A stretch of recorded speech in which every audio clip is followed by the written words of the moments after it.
Hello friends, welcome to I T for you. I hope आप सभी अच्छे होंगे।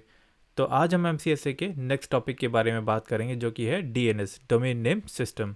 गाइस, टॉपिक को स्टार्ट करने से पहले मैं आप सभी को बताना चाहूँगा कि मैंने अपने डोमेन का नाम चेंज कर दिया है। हम लोगों ने जो डोमेन बनाया था mindsoul.in के नाम से, वो अब मैंने चेंज करके it4u.in कर दिया है, जो कि मेरे चैनल का नाम भी है। काफ़ी सारे लोगों की मुझे ईमेल्स आए कि जो मैंने डोमेन नाम बनाया और जो मेरे चैनल का नाम है वो डिफरेंट है, तो कहीं ना कहीं लोगों को थोड़ा कन्फ्यूज़न हो रहा था। तो उस कन्फ्यूज़न को दूर करने के लिए मैंने डिसाइड किया कि मैं अपने डोमेन का नाम चेंज कर देता हूँ।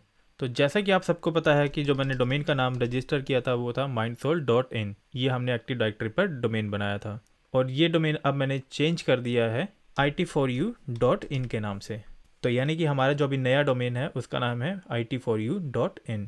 और मैं आपको ये बताना चाहूँगा कि अभी तक हम लोगों ने जो भी कॉन्फ़िगरेशन किया है, जो भी सेटिंग की है हमने, चाहे वो क्लाइंट ऑपरेटिंग सिस्टम पे की हो, चाहे वो हमने सर्वर मशीन पर की हो, चाहे हम लोगों ने PDC पर काम किया हो, ADC पर, CDC पर या RODC पर, जितनी भी कॉन्फ़िगरेशन हमने की थी वो सब सेम है। तो यहाँ पे मैं सिर्फ आपको ये बताना चाहूँगा कि मैंने ओनली डोमेन का नाम चेंज कर दिया है। यानी कि अब हमारा जो डोमेन का नाम है वो है it4u.in। So just domain name change हुआ है, बाकी उसके अलावा सारी कॉन्फ़िगरेशन सेम है। अगर मैं आपको अपनी हाइपर-वी मशीन पर दिखाता हूँ, तो यहाँ पर आप देख सकते हैं मेरे पास वो सारी मशीन्स है जो हम लोगों ने पिछली वीडियोज़ में क्रिएट की थी। और यहाँ पर अगर मैं अपनी प्राइमरी डोमेन कंट्रोलर की मशीन आपको दिखाता हूँ, तो यहाँ पर हम चलते हैं लोकल सर्वर में। तो आप यहाँ देख सकते हैं अभी हमारा जो डोमेन का नाम है वो है it4u.in। तो हमारी मशीन पर कुछ भी चेंज नहीं हुआ, सिर्फ डोमेन नेम चेंज हो गया है। बाकी जो हम लोगों ने प्रैक्टिकल किए थे वो सब सेम है, उसमें कोई चेंजेस नहीं है। तो चलिए अब स्टार्ट करते हैं हमारा नेक्स्ट टॉपिक, जो कि है DNS, domain name system. So guys, domain name system को हम शॉर्ट फॉर्म में बोलते हैं DNS। And domain name system translates domain name into IP addresses and vice versa. यानी कि DNS डोमेन नेम को IP में ट्रांसलेट करता है और IP को डोमेन नेम में ट्रांसलेट करता है। DNS translate human readable domain names to machine readable IP addresses. यानी कि DNS एक नाम को ट्रांसलेट कर देता है IP में, जिससे मशीन के लिए वो अंडरस्टैंड करना ईजी हो जाता है। लाइक फॉर एग्जांपल गाइस, हम लोगों के लिए नाम को याद रखना ज़्यादा ईजी होता है as compare number. But machine के केस में क्या होगा कि मशीन नंबर्स में डील करती है, उसको नंबर्स याद रहते हैं। जैसे कि मैंने आपको पहले भी बताया था कि मशीन ABC वाली लैंग्वेज को नहीं समझ पाती है। यानी कि फॉर एग्जांपल जब आप ब्राउज़र पे जाके google.com टाइप करेंगे, तो एक्चुअली में आपने जब अपने ब्राउज़र से जो टाइप किया है google.com, उसकी रिक्वेस्ट जाएगी DNS सर्वर के पास, और DNS सर्वर उसको ट्रांसलेट कर देगा IP एड्रेस में। फॉर एग्जांपल ये आपका DNS सर्वर है और यहाँ पर आपकी एक विंडोज़ 10 की मशीन है। तो यहाँ पर अपनी आप विंडोज़ 10 की मशीन पर जब लिखते हैं www.google.com, तो इस google.com की रिक्वेस्ट जाएगी DNS सर्वर के पास, और DNS सर्वर कांटेक्ट करेगा इंटरनेट से, यानी कि ISP के थ्रू वो कांटेक्ट करेगा आपके इंटरनेट से। तो यहाँ से आपने जब टाइप किया था विंडोज़ 10 से DNS सर्वर पे जो रिक्वेस्ट गई, यहाँ पर जो आपने टाइप किया था वो था google.com। बट DNS सर्वर के पास ISP के बाद जो रिक्वेस्ट जा रही है वो एक IP एड्रेस के थ्रू जा रही है। यानी कि अगर मैं CMD पर जाकर पिंग करता हूँ google.com, तो यहाँ आप देख सकते हैं आपके पास गूगल का IP एड्रेस आ गया। अगर मैं इसको यहाँ से कॉपी कर लेता हूँ, तो इस DNS सर्वर ने आपके ISP के थ्रू एक अलग सर्वर से कांटेक्ट किया। बट जब उसने कांटेक्ट किया तो उसने ये IP एड्रेस मेंशन किया कि इस विंडोज़ 10 के कंप्यूटर से रिक्वेस्ट हुआ है google.com, जिसकी IP ये है, और इसको ये रिस्पॉन्स देना है। तो उसके बाद क्या होगा कि यहाँ से इस DNS सर्वर के पास इस IP एड्रेस की डिटेल आ जाएंगी जो कि google.com का है, और उसके बाद DNS विंडोज़ 10 को रिप्लाई कर देगा। यानी कि आपने जो ब्राउज़र पे टाइप किया था google.com, उसका आउटपुट आपको मिल जाएगा। तो जब भी आप कोई नाम टाइप करते हैं अपने ब्राउज़र पर, तो वो एक्चुअली DNS के थ्रू उसको एक IP एड्रेस दे देता है, यानी कि एक IP एड्रेस में कन्वर्ट कर देता है। हर वेबसाइट का एक IP एड्रेस होता है, तो DNS उस IP एड्रेस में उस वेबसाइट को, यानी जो टेक्स्ट आपने लिखा था उसको कन्वर्ट कर देता है। उसी तरह फॉर एग्जांपल आपने अपने ब्राउज़र पर लिखा facebook.com, और अगर मैं कमांड प्रॉम्प्ट पर जाकर फेसबुक को पिंग कर लेता हूं, तो देखते हैं हमारे पास क्या IP एड्रेस आएगा। तो यहाँ आप देख सकते हैं कि ये हमारे पास फेसबुक का IP एड्रेस आ गया है। तो इस केस में क्या होगा कि आपने ब्राउज़र पर टाइप किया facebook.com की रिक्वेस्ट गई DNS सर्वर पे, DNS सर्वर ने आगे कॉन्टैक्ट किया ISP के थ्रू मेन सर्वर से। तो यहाँ पर जो इसके पास जो रिक्वेस्ट गई है वो इस IP एड्रेस से गई है। यानी कि DNS ने जब उसका कांटेक्ट किया तो DNS के पास पहले से ही IP एड्रेस था, या फिर उसने जब वहाँ पर रिक्वेस्ट किया तो वहाँ से उसको ये IP एड्रेस मिल गया। तो ये फेसबुक का IP एड्रेस हो गया। तो जैसा कि मैंने फर्स्ट लाइन में लिखा, domain name system translates domain names into IP address and vice versa. यानी कि नेम को आईपी में कन्वर्ट करता है और आईपी को नेम में कन्वर्ट कर देता है। यानी जब भी आप कुछ अपनी विंडोज़ 10 के ब्राउज़र पे जाके लिखेंगे तो वो कन्वर्ट करेगा उसको एक आईपी एड्रेस में। और अगर फॉर एग्जांपल आप अपनी मशीन के ब्राउज़र पे जाके ये आईपी एड्रेस टाइप करते हैं तो भी वो काम करेगा, यानी कि फिर वो facebook.com ओपन हो जाएगा। यानी कि अगर मैं अपने ब्राउज़र पे जाता हूँ तो मैं यहाँ पर टाइप करता हूँ facebook.com, तो आप देख सकते हैं फेसबुक का पेज जो है वो ओपन हो गया है। अगर इसकी जगह मैं टाइप करता हूँ उसका आईपी एड्रेस, तो देख सकते हैं वो हमारा आईपी एड्रेस से भी एक्सेस हो रहा है।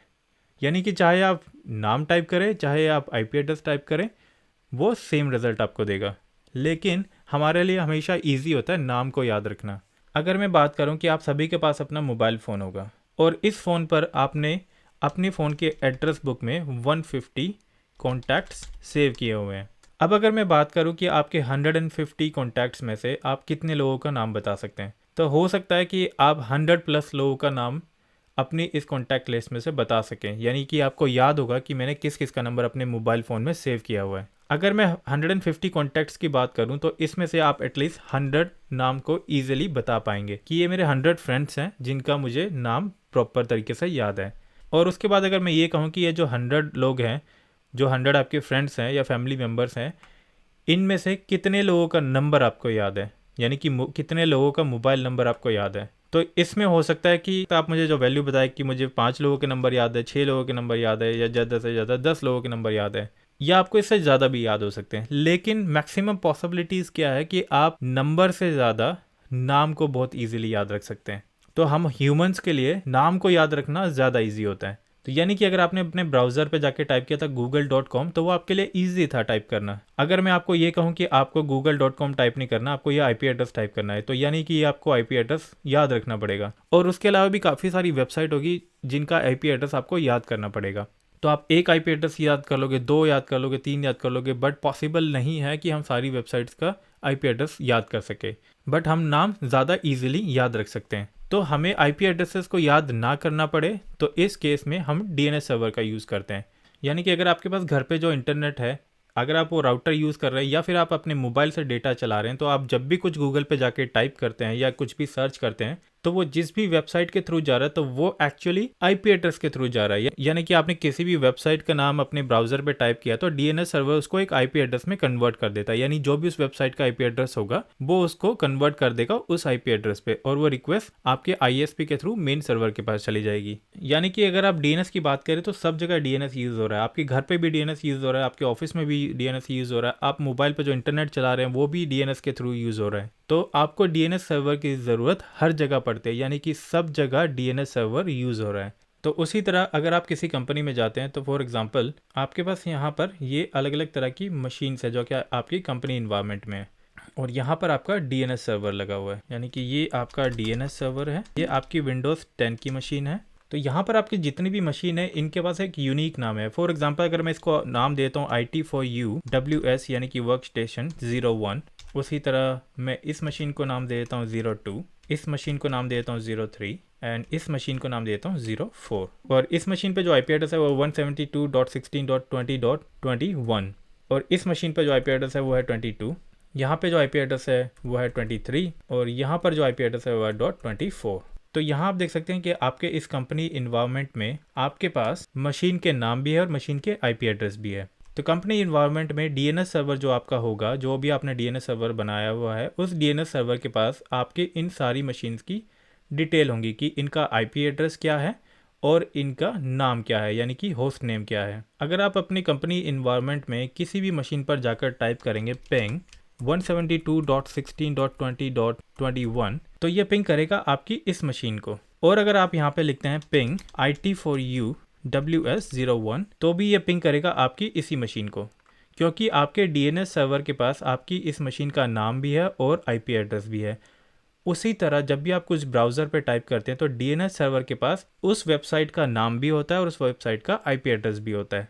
तो हमारे लिए भी ये इजी हो जाता है। फॉर एग्जांपल आपने अपनी कंपनी इन्वायरमेंट में किसी कैबिन के अंदर 4 कंप्यूटर लगाए और आपने उनको नाम दे दिया IT4U WS01 या फिर उनको लोकेशन के नाम के साथ भी लिख दिया, तो आप लोगों के लिए भी ये एक ईजी हो जाएगा। यानी कि आपको पता है कि हम लोगों ने अपने मशीन यानी कि डेस्कटॉप या लैपटॉप का नाम रखा है वो एक नेमिंग स्टैंडर्ड के साथ रखा है। यानी कि हमारी कंपनी का नाम हो गया IT4U WS, उसके बाद अगर आपकी कोई लोकेशन है तो उसका आप नाम दे सकते हैं यहाँ पे शॉर्ट फॉर्म में, अदरवाइज आप WS01 करते हैं। उसके बाद आपको अगर ये मशीन पे पिंग करना है या आपको इस मशीन को कॉन्टैक्ट करना है तो आपको पता है कि मेरी मशीन का नाम क्या है। बट हो सकता है ये IP एड्रेस आपके लिए याद करना पॉसिबल नहीं होगा, क्योंकि कंपनी इन्वायरमेंट में क्या होगा, जब हम लोग DHCP सर्वर यूज़ करते हैं तो DHCP हमेशा रेंडमली IP देता है हर मशीन को, बिकॉज ये ज़रूरी नहीं है आज इस मशीन पर ये IP एड्रेस है, हो सकता है DHCP सर्वर से नेक्स्ट टाइम यहाँ पर कोई और IP एड्रेस मिले, लेकिन इस मशीन का नाम कभी चेंज नहीं होगा। और जैसे ही यहाँ पे कोई IP एड्रेस चेंज होगा तो उसको भी DNS सर्वर अपडेट कर लेगा कि इस मशीन का जो IP एड्रेस है वो अब चेंज हो चुका है। तो हमारे लिए ये बेनिफिट है कि हमें बैकग्राउंड में जाके कुछ भी याद करने की ज़रूरत नहीं कि आज उस मशीन को कौन सा IP मिला, कल उस मशीन को कौन सा IP मिलेगा। तो हम लोगों के पास अगर नाम है तो हम उसको ईजिली टाइप कर सकते हैं, या फिर हम लोगों को कहीं पे किसी मशीन का नाम देना है तो हम लोगों को नाम पता तो हम ईजिली कर सकते हैं। बट ये ईजी प्रोसेस हमारे लिए कौन बनाता है, वो बनाता है DNS सर्वर। यानी कि जब भी हमें ज़रूरत होगी तो ये नाम को IP में कन्वर्ट कर देगा और IP को नाम में कन्वर्ट कर देगा। आई होप यहाँ तक आपको क्लियर हो गया होगा कि DNS का बेसिक फंक्शन क्या है। तो चलिए अब देखते हैं कि DNS का स्ट्रक्चर क्या होता है, यानी स्ट्रक्चर ऑफ DNS।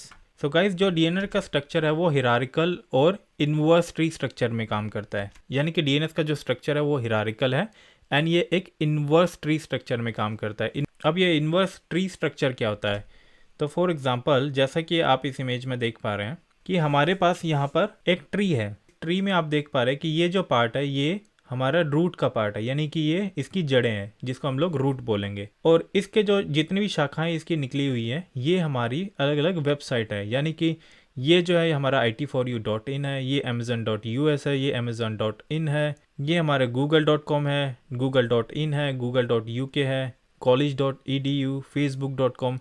तो ये जो रूट है इस रूट के अंदर से जो जितनी भी आप ये टहनियाँ देख रहे हैं, जितनी भी शाखाएं निकली हुई है, ये हमारी वेबसाइट है। तो इसको बोलेंगे हम लोग ट्री स्ट्रक्चर। बट इनवर्स क्या है, अगर आप इस पेड़ को उल्टा कर दें तो ये इनवर्स ट्री स्ट्रक्चर हो जाएगा।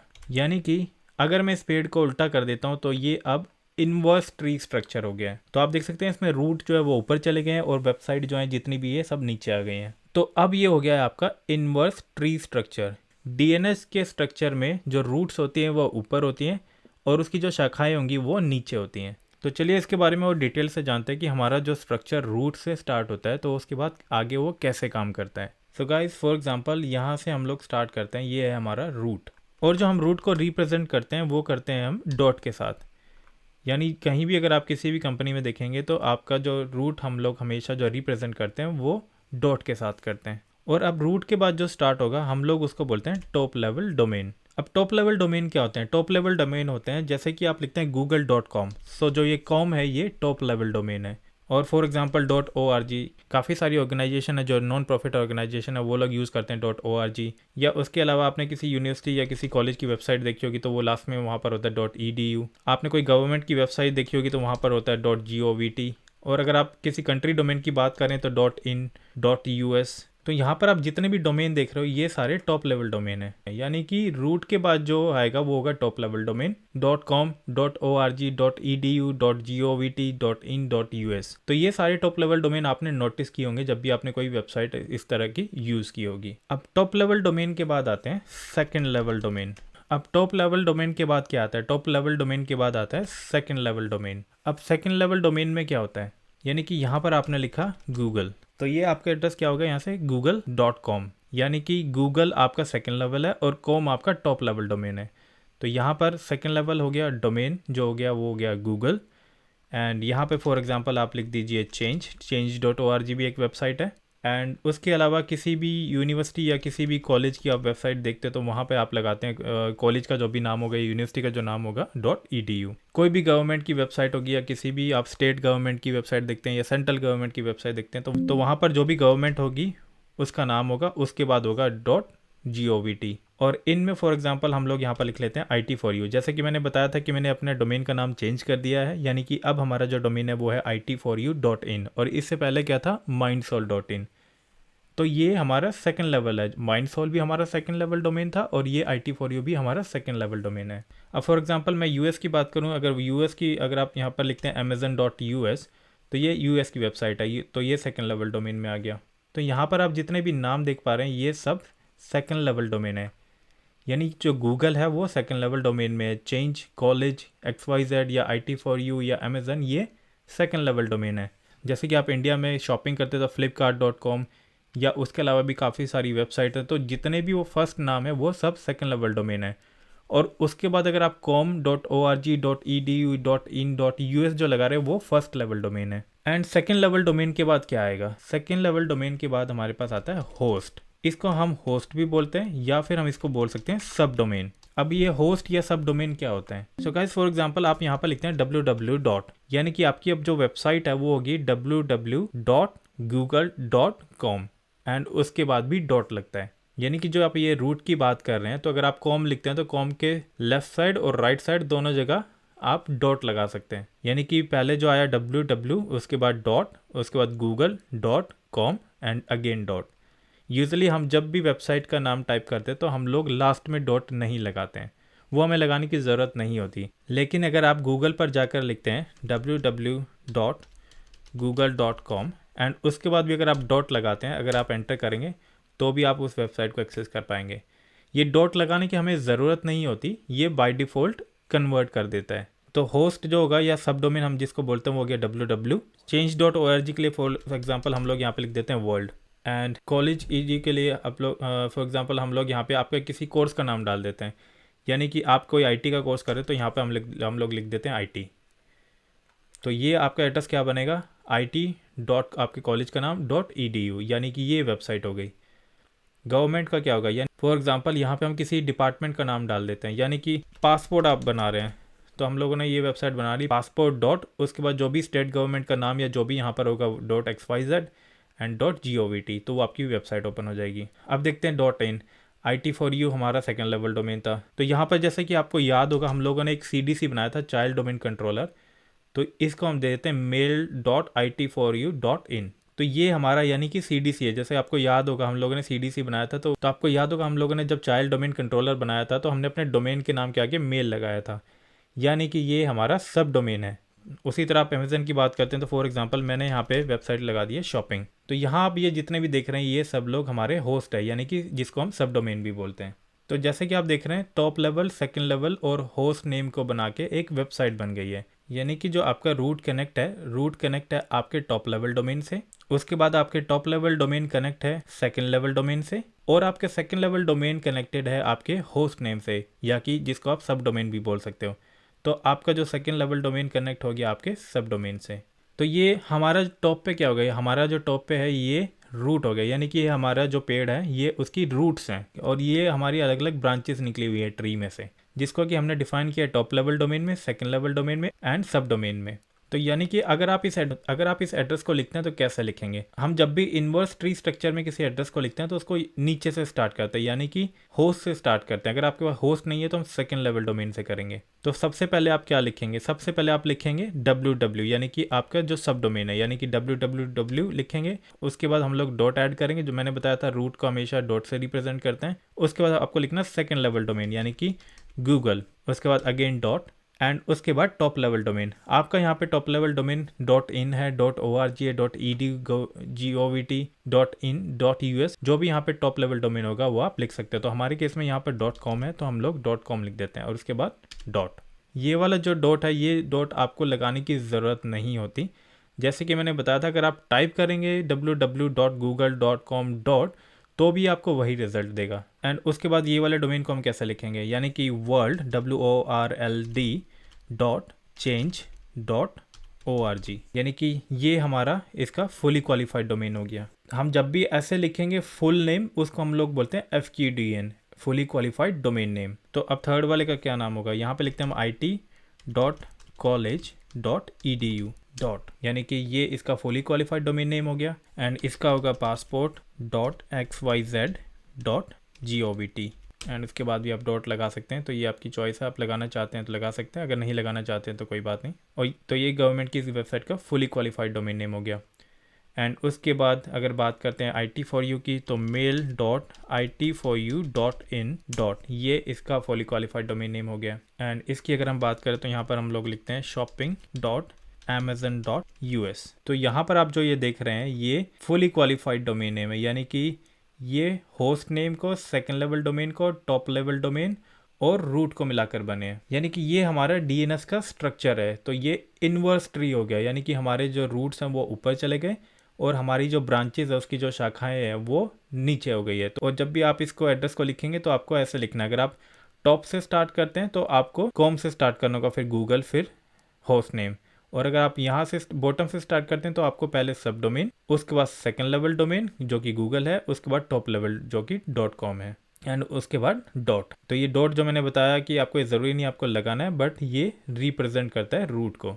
तो ये सारे हमारे FQDN हो गए हैं, FQDN फुली क्वालिफाइड डोमेन। अगर आपको याद होगा तो मैंने आपको fully qualified domain name active directory में बताया था कि हम फुली क्वालिफाइड डोमेन नेम किसको कहते हैं। तो ये भी उसका एक एग्जांपल है, यानी कि फुली क्वालिफाइड डोमेन से नेम है आपका जो होस्ट नेम है, second level domain, top level domain और रूट, ये आपका फुली क्वालिफाइड डोमेन नेम है।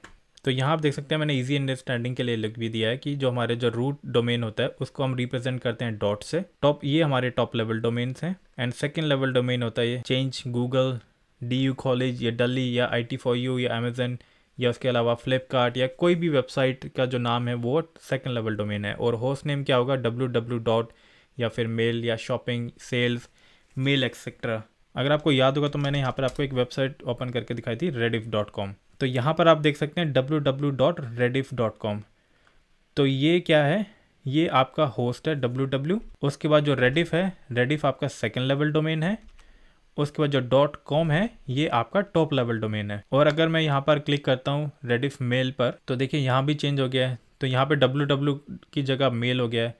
तो यानी कि ये भी आपका होस्ट है, जैसे कि हम लोगों ने यहाँ पे IT4U में बनाया था mail.it4u.in, उसी तरह रेडिफ एंड .com। तो मेल आपका होस्ट हो गया, रेडिफ आपका सेकंड लेवल डोमेन हो गया, एंड .com आपका टॉप लेवल डोमेन हो गया। अगर मैं इसको बैक करके दोबारा वापस अगर क्लिक करता हूँ शॉपिंग पर, तो यहाँ पर आप देखेंगे यहाँ पर अभी एड्रेस चेंज हो जाएगा। तो ये देखिए अब शॉपिंग हो गया, shopping.rediff.com। जैसे कि मैंने आपको अमेजन के लिए एग्जांपल दिया था shopping.amazon.us। तो ये हमारे होस्ट नेम है, यानी इसको हम सब डोमेन भी बोल सकते हैं। आई होप ये आपको क्लियर हो गया होगा यहाँ तक। और हम जब किसी भी वेबसाइट का फुल नाम लिखते हैं या किसी भी कंप्यूटर का फुल नाम लिखते हैं तो उसको बोलते हैं हम फुली क्वालिफाइड डोमेन नेम। यानी कि आपकी इजी अंडरस्टैंडिंग के लिए मैं यहाँ मेंशन भी कर देता हूँ, फुली क्वालिफाइड डोमेन नेम बनता है host name plus domain name के साथ।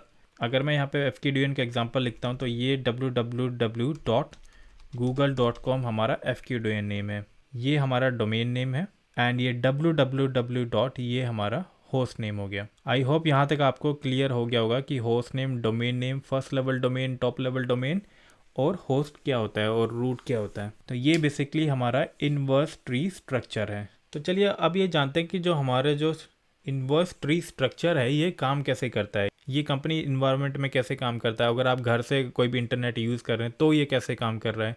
तो यानी DNS सब जगह, यानी कि आप घर पे जो यूज़ कर रहे हैं वहाँ भी DNS यूज़ हो रहा है, कंपनी में भी DNS यूज़ हो रहा है, यानी सब जगह DNS यूज़ हो रहा है। तो ये एक्चुअल में यूज़ कैसे होता है, कैसे काम करता है। फॉर एग्जांपल ये आपका लोकल डेस्कटॉप है जो कि आपकी कंपनी में लगा हुआ है, एंड ये आपका लोकल DNS सर्वर है जो आपने अपनी कंपनी में कॉन्फ़िगर किया है। और ये हमारा रूट DNS सर्वर है जिसको हम डॉट से रिप्रेजेंट करते हैं, एंड ये हमारा टॉप लेवल डोमेन है। ये हमारा हो गया नेम सर्वर।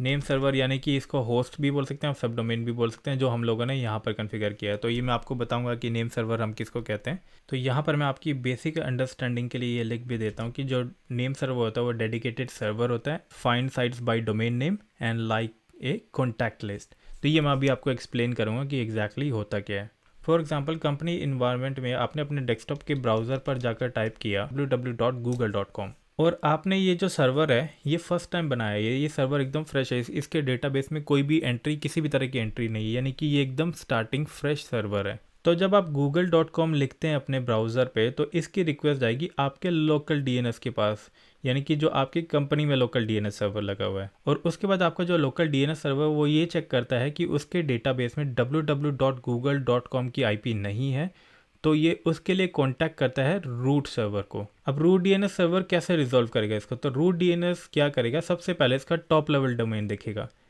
वो ये देखता है कि ये टॉप लेवल डोमेन जो है वो .com है। तो जैसे कि मैंने आपको बताया था कि .com जो है टॉप लेवल डोमेन है, तो रूट ने क्या देखा, रूट देखता है कि मेरे ब्रांच में एक टॉप लेवल डोमेन है जिसका नाम .com से स्टार्ट होता है। So root DNS server local DNS server को ये बताएगा कि मेरे पास एक ब्रांच है जो कि टॉप लेवल डोमेन में है, मैं उसका आईपी एड्रेस तुम्हें देता हूँ, तुम उससे कांटेक्ट करो कि google.com का आईपी क्या है। तो रूट डीएनएस सर्वर ने क्या किया, आपके लोकल सर्वर को IP they the second level domain की, और सेकंड लेवल डोमेन हमारा यहाँ पर क्या है, google.com, यानी कि ये हमारा सेकंड लेवल डोमेन है। तो उसके बाद क्या करेगा, लोकल डीएनएस सर्वर के पास जो रूट सर्वर से जो एंट्री मिली थी उसने अपने यहाँ लोकल डेटाबेस में सेव कर ली और डायरेक्ट कांटेक्ट किया टॉप लेवल डोमेन को। टॉप लेवल डोमेन क्या देखता है कि उसके पास जो क्वेरी आई है उसका जो फुली क्वालिफाइड डोमेन नेम है वो है www.google.com। तो उसमें टॉप लेवल डोमेन अब ये दिखेगा कि उसके पास कौन सी ब्रांच है जिसमें ये www.host नेम स्टार्ट हो रहा है। अगर इस www. की जगह मेल होता, पासपोर्ट होता या IT या वर्ल्ड,